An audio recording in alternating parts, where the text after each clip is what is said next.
Yes. तो basically हम लोगों ने फंक्शंस टॉपिक डिस्कस किया था। मैंने सिंपली फंक्शन के बारे में बताया था कि बेसिकली फंक्शन होता है हमारे पास में एक नेम्ड ब्लॉक, ऐसा ब्लॉक जिसका कोई ना कोई नाम होगा। ठीक है, फंक्शन से रिटर्न करवाना है या नहीं करवाना है ये हमारे लॉजिक के ऊपर डिपेंड करता है, हमारे प्रोग्राम पर डिपेंड करता है। बेसिकली प्रोग्राम्स को हम छोटे छोटे पार्ट्स में डिवाइड कर देते हैं जिसको हम क्या कह सकते हैं, सिंपली फंक्शन। ठीक है, हमने फंक्शन के रिगार्डिंग कुछ ये बातें पहले भी देखी थी। दो तरह के फंक्शंस बेसिकली हैं, एक तो जो हमें लाइब्रेरी में प्रोवाइडेड है, ठीक है, इसके अलावा हम खुद के फंक्शंस भी क्रिएट कर सकते हैं जिसको कि हम यूजर डिफाइंड फंक्शंस भी कह सकते हैं।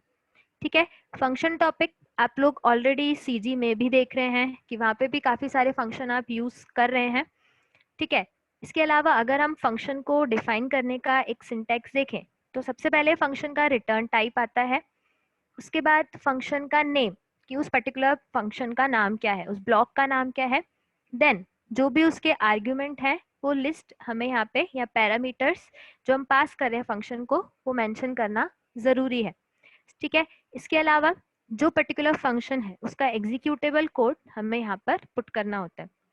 ये मैंने इसीलिए बताया, आप सबको पता है कि बेसिकली इस पर्टिकुलर फंक्शन को डिफाइन करना किस तरीके से किया जाता है, लेकिन एग्जाम में अगर आपके पास में ये आता है, ठीक है, तो आपको किस तरीके से मेंशन करना है, बस उसके लिए ही मैंने यहाँ पर ये सिंटैक्स पुट किया।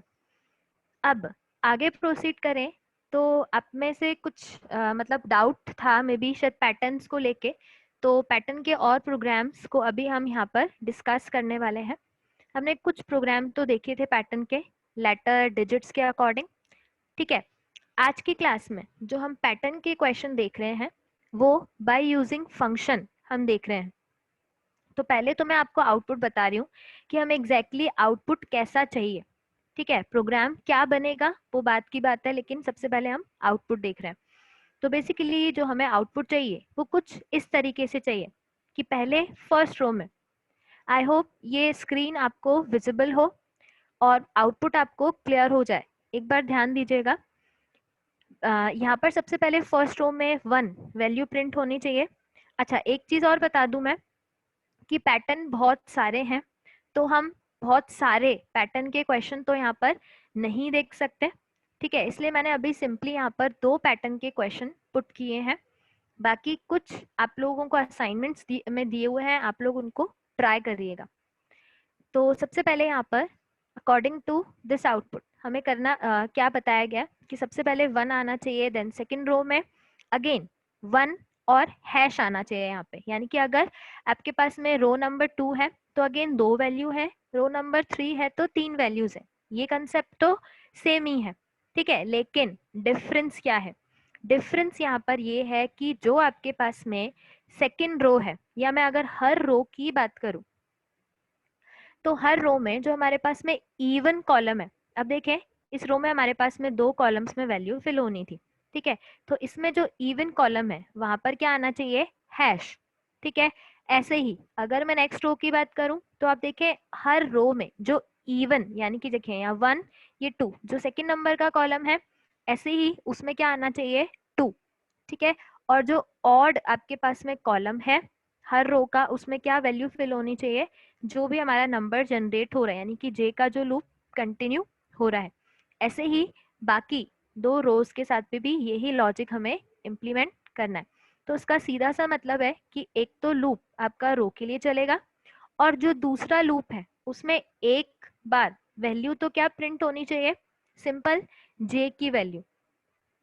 ठीक है, और जो सेकेंड टाइम क्या प्रिंट होनी चाहिए? यहाँ पे अभी तक हमने 1 2 प्रिंट करना देखा था, लेकिन अब यहाँ पर 2 इंस्टेड ऑफ 2 यहाँ पर क्या है हमारे पास में? एक हैश सिंबल पुट किया गया है। ठीक है, और इसी तरीके से ये प्रोग्राम आगे कंटिन्यू होगा। तो अब देखते हैं यहाँ पर क्या कंसेप्ट है। तो मैंने इस प्रोग्राम में सबसे पहले रोज का इनपुट लिया है, मेन से एग्जीक्यूशन स्टार्ट होगा, रोज का इनपुट लिया है, और रोज का इनपुट लेने के बाद मैंने पैटर्न नाम का एक फंक्शन बनाया है। ठीक है, और सिंपली उस रोज जो वेरिएबल है उसकी वैल्यू को पैटर्न नाम के फंक्शन में पास किया है।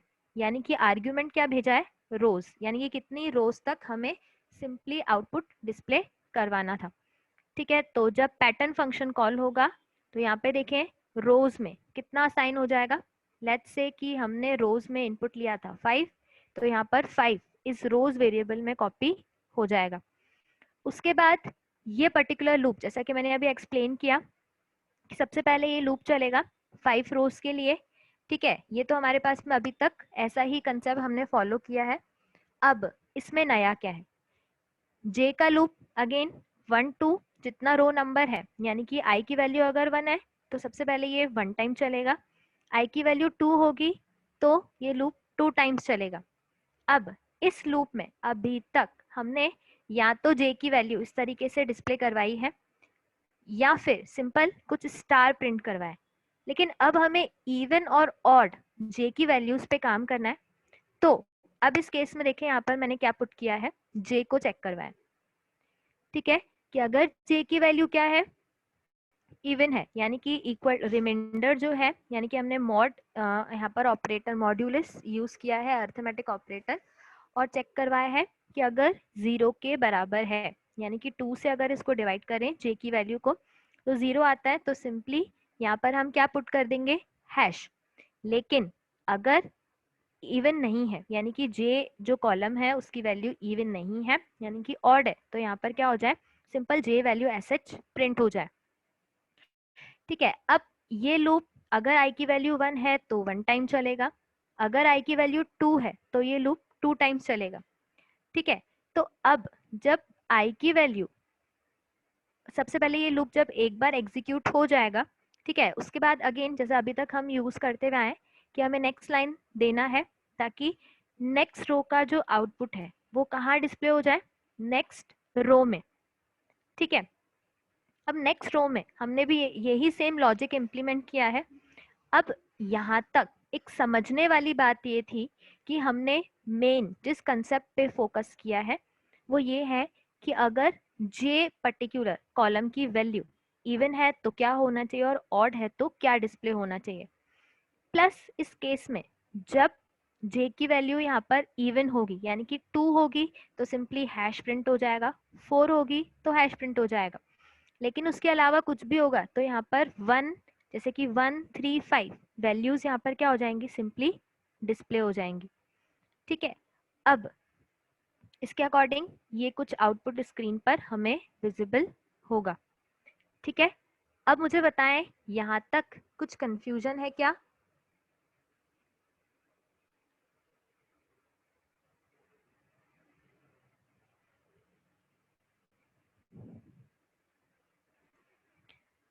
तो सिंपली जब ये प्रोग्राम 1 टाइम चलेगा, जे की वैल्यू आई की वैल्यू 1 होगी, ठीक है, तो ये एक बार जब पर्टिकुलर प्रोग्राम कंटिन्यू होगा तो ये कंडीशन तो फॉल्स होगी, that means else part execute हो जाएगा और 1 जो नंबर है न्यूमेरिक वैल्यू वो डिस्प्ले हो जाएगी। ठीक है,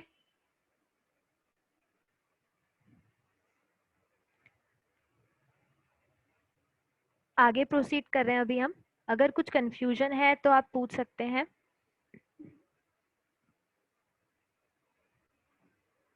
लूप्स वगैरह वही है जो हमने पहले के पैटर्न प्रिंटिंग क्वेश्चन में यूज किए हैं, लेकिन हमने इसमें एक चीज और एड ऑन कर दी, एक कंसेप्ट नया और एड ऑन कर दिया, ऐड कर दिया कि इवन और ऑड कॉलम की वैल्यूज पर हम अलग अलग स्टेटमेंट या अलग अलग कैरेक्टर को प्रिंट करवा रहे हैं। इसके बाद नेक्स्ट जो प्रिंटिंग का क्वेश्चन है, सबसे पहले उसका आउटपुट चेक कर रहे हैं। अब अभी तक हमने स्टार के साथ में वर्क किया है, अब मैंने यहाँ इस प्रोग्राम में हैश जो सिंबल है उसको डिस्प्ले करवाया। ठीक है, अभी तक हमने इस तरीके से डिस्प्ले करवाया, सबसे पहले 1 रो है तो 1 स्टार, 2 रो है तो 2 स्टार, 3 है तो 3 स्टार, लेकिन अब मैंने इसी पैटर्न को रिवर्स कर दिया। ठीक है, यानी कि अगर रो नंबर 1 है तो हमारे पास में 5 हैश आने चाहिए, रो नंबर अगर 2 है तो हमारे पास में 4 हैश वैल्यू आनी चाहिए, अगर 3 है तो 3 हैश, और अगर 4 है तो 2 हैश।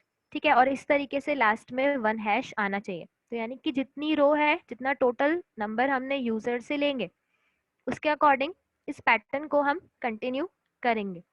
ठीक है।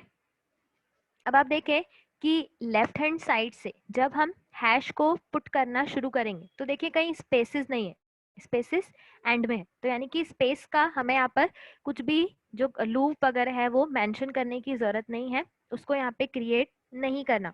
हमें फोकस किस पे करना है कि रिवर्स में किस तरीके से हम यहाँ पर वैल्यूज को प्रिंट कर सकते हैं, तो ये यहाँ पर मेन कंसेप्ट समझने का रहेगा। तो देखें इस केस में अगेन मैंने यहाँ पर रोज का यूजर से इनपुट लिया है, ठीक है। लेट्स से अगेन यूजर ने इनपुट दिया 5, तो वो हमने पैटर्न नाम के फंक्शन में क्या कर दिया, पास कर दिया।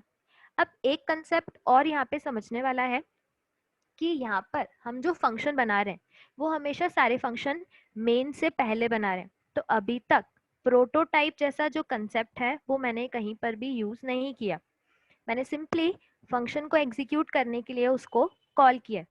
तो यहाँ पर पैटर्न नाम का जो फंक्शन है, ठीक है, जैसे ही ये स्टेटमेंट मेन फंक्शन को मिलेगा तो पैटर्न फंक्शन को सर्च किया जाएगा।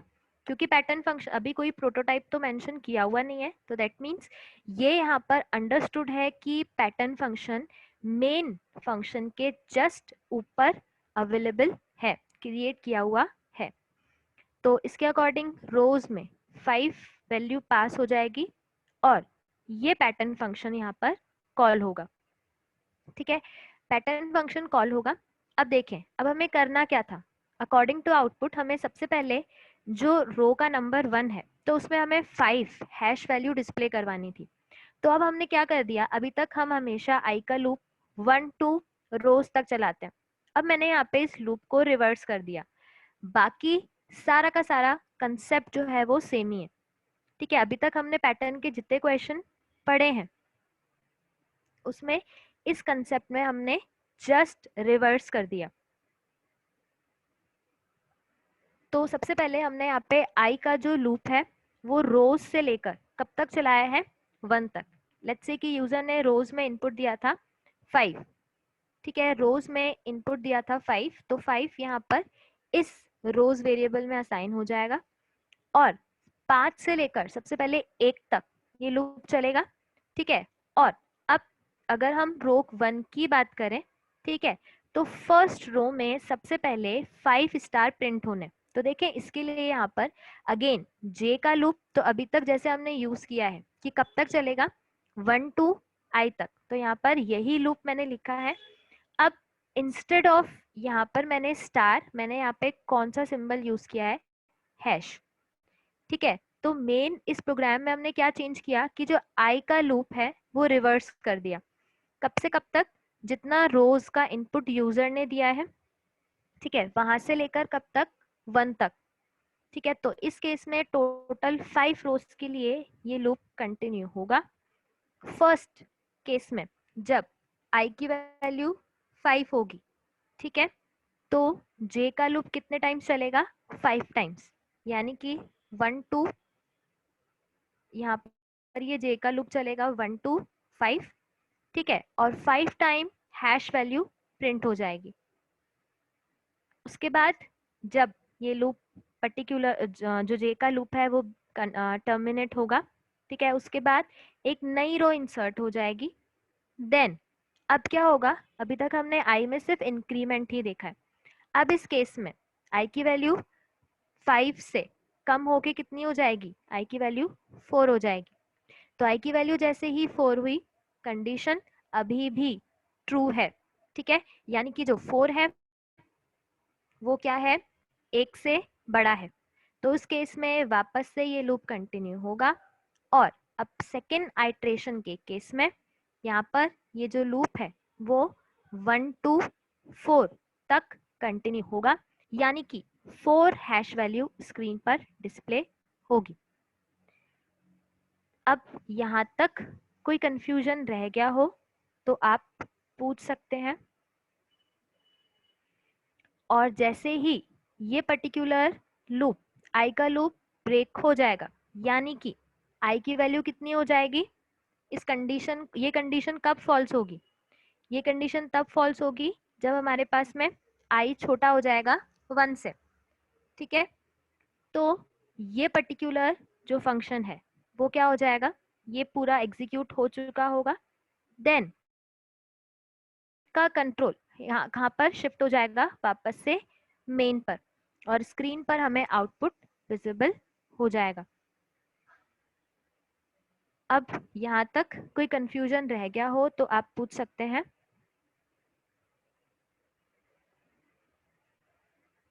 यस, और किसी को कोई कंफ्यूजन हो तो पूछ सकते हैं।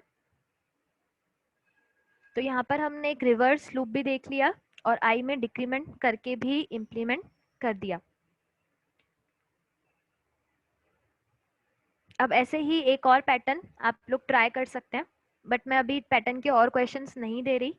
पहले एक बार जितने पिछले असाइनमेंट्स हैं आप लोग उनको ट्राई करिएगा, उसके बाद ये सॉल्व करना।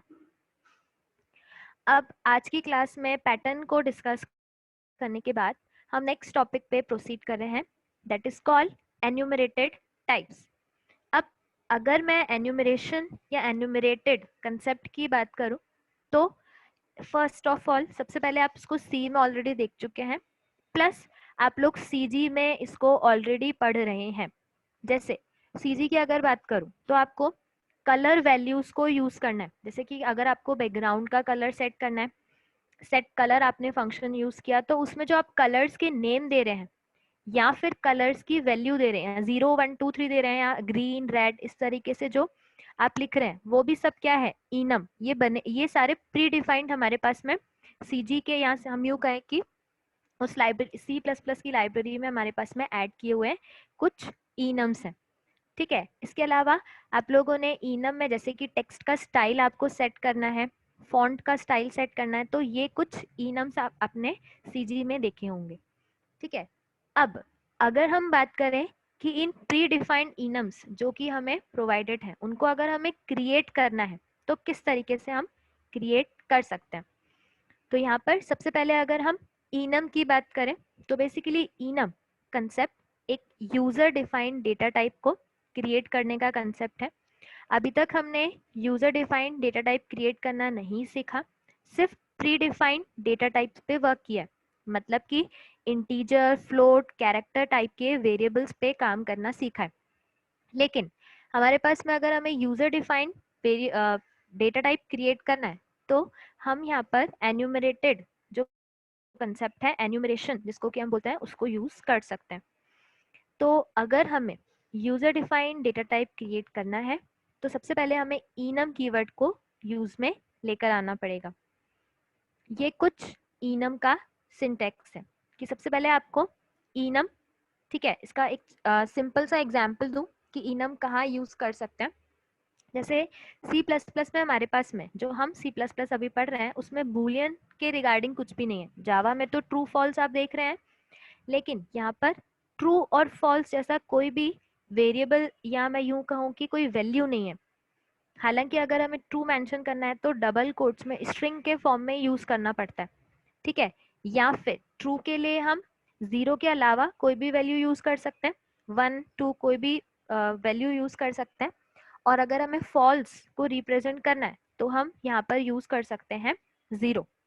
ठीक है, तो अगर हमें ट्रू और फॉल्स क्रिएट करना है या फंक्शन से कोई ट्रू या फॉल्स वैल्यू रिटर्न करवानी है तो उस केस में हम यूज कर सकते हैं इनम का, इनम के थ्रू उसको क्रिएट करके। कैसे, क्या बोला मैंने, मैं अभी एक्सप्लेन करती हूँ पूरा एग्जाम्पल के थ्रू। तो अगर हमें इनम क्रिएट करना है तो सबसे पहले हमें इनम कीवर्ड को पुट करना होगा। देन जिस नाम से आपको डेटा टाइप बनाना है वो यहाँ पर पुट करना है।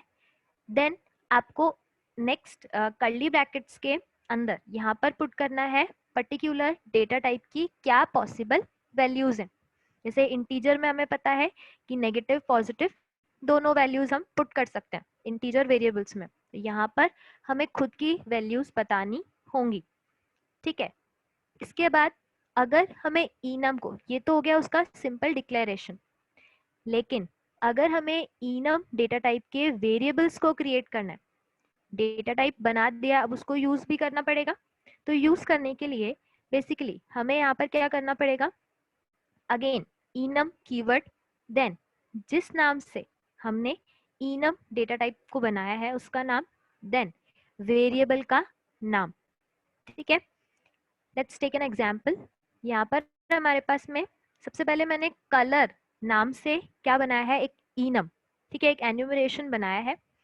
तो बनाने के लिए सबसे पहले इनम कीवर्ड को पुट करना जरूरी है। देन कलर, हमारे पास में ये इनम का नाम है। और देन इस पर्टिकुलर डेटा टाइप की क्या पॉसिबल वैल्यूज हैं, तो मैंने यहाँ पे पुट कर दिया रेड, ग्रीन एंड ब्लू। ये 3 वैल्यूज मैंने यहाँ पर पुट कर दी। ठीक है, अब इन पर्टिकुलर डेटा टाइप को क्रिएट करने के बाद, डेटा टाइप का नाम तो हो गया हमारे पास में कलर, और उसको अगर यूज करना है तो बेसिकली यहाँ पर देखिए मैंने बताया कि हमें वेरिएबल क्रिएट करना पड़ेगा। तो यहाँ पर वेरिएबल क्रिएट करने के लिए इनम और उस पर्टिकुलर डेटा टाइप का नाम जो अभी हमने क्रिएट किया, और देन वेरिएबल का नाम। ठीक है, अब इसका फायदा क्या है, ये हमने क्रिएट तो कर दिया। अब अगर हमें जो हमने वैल्यू अभी यहाँ पर यूज की है, ठीक है, उन यहाँ पर जो कॉमा सेपरेटेड हमारे पास में लिस्ट है, उसमें से अगर किसी भी वैल्यू को हमें क्या करना है, यूज करना है प्रोग्राम में। लेट्स से कि मुझे इस ब्लू वैल्यू को यूज करना है, तो सिंपल यहाँ पर आपको बिना डबल कोट्स के यहाँ पे क्या लिखना होगा, ब्लू। क्यों? क्योंकि यहाँ पर बेसिकली सी हमारे पास में वेरिएबल है इनम कलर का, और उसकी पॉसिबल वैल्यू है ये 3। तो हम इन 3 वैल्यूज को बिना किसी डबल कोट्स के सिंपली यूज कर सकते हैं। ठीक है, और ऐसे ही अगर हमें इस पर्टिकुलर ब्लू वेरिएबल का कोड पता करना हो, ठीक है, अब देखिए यहाँ पर इनम तो बन चुका। अब जब भी इनम क्रिएट होता है तो सिंपली इन ये जो वैल्यूज हैं वो एक तरह से कांस्टेंट होती हैं, इनको हम चेंज नहीं कर सकते। ठीक है, ये डेटा टाइप की पॉसिबल वैल्यूज है हमारे पास में। अब इन वैल्यूज के लिए भी यहाँ पर कुछ कोड ऑलरेडी डिसाइडेड होता है, जिसको हम कह सकते हैं न्यूमेरिक कांस्टेंट। ठीक है, ये हमारे पास में तो वैल्यू हो गई, रेड वैल्यू है। लेकिन अगर हम इस पर्टिकुलर सी को अगर यहाँ पे सी आउट के साथ प्रिंट करवाएं, ठीक है, तो यहाँ पर इंस्टेड ऑफ ब्लू, यहाँ पर आंसर जो आएगा हमारे पास में, ये ब्लू ना डिस्प्ले होके क्या डिस्प्ले होगा, ब्लू। इस पर्टिकुलर वैल्यू के लिए जो भी कोड, न्यूमेरिक कोड जो बनता है वो डिस्प्ले होगा। ठीक है, तो इस केस में क्या कोड डिस्प्ले होगा, जब भी हम इस तरीके से इनम क्रिएट करते हैं तो फर्स्ट वैल्यू को न्यूमेरिक कांस्टेंट कोड असाइन किया जाता है 0, देन उसके बाद 1, और देन उसके बाद 2। तो ऐसी ही जितनी वैल्यूज हैं उसमें एक एक का इंक्रीमेंट होकर वो कोड यहाँ पर यूज किया जाता है। ठीक है, तो यहाँ पर अगर हम कोड डिस्प्ले करवाएं तो यहाँ पर ब्लू के लिए कोड आ जाएगा हमारे पास में 2। ठीक है, हम खुद का कोड भी यहाँ पर असाइन कर सकते हैं। यहाँ तक अभी हमने इनम का यूज देखा। अब एक प्रोग्राम के थ्रू उसको देख लेते हैं कि यहाँ पर मैंने एक कलर नाम से अगेन इनम क्रिएट किया। ठीक है, ये कुछ पॉसिबल वैल्यूज मैंने असाइन की हैं, red, green, black, pink, royal blue और वाइन कलर।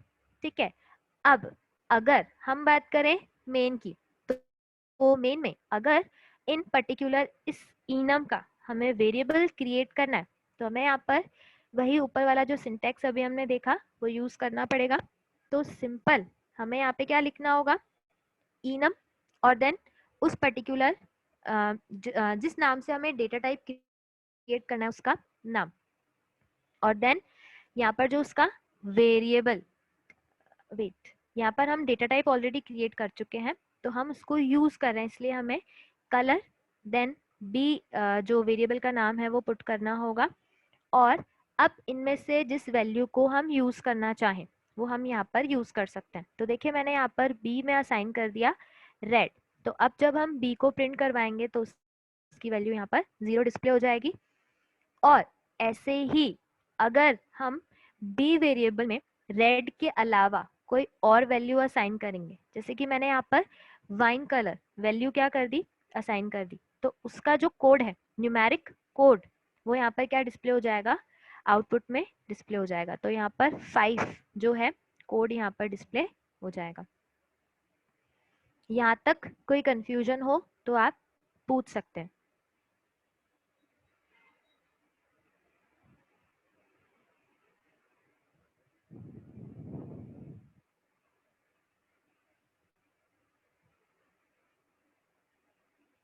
कॉन्सेप्ट है, बिल्कुल सी जैसा ही है, लेकिन इसको हम एक प्रोग्राम के थ्रू अभी और देखते हैं।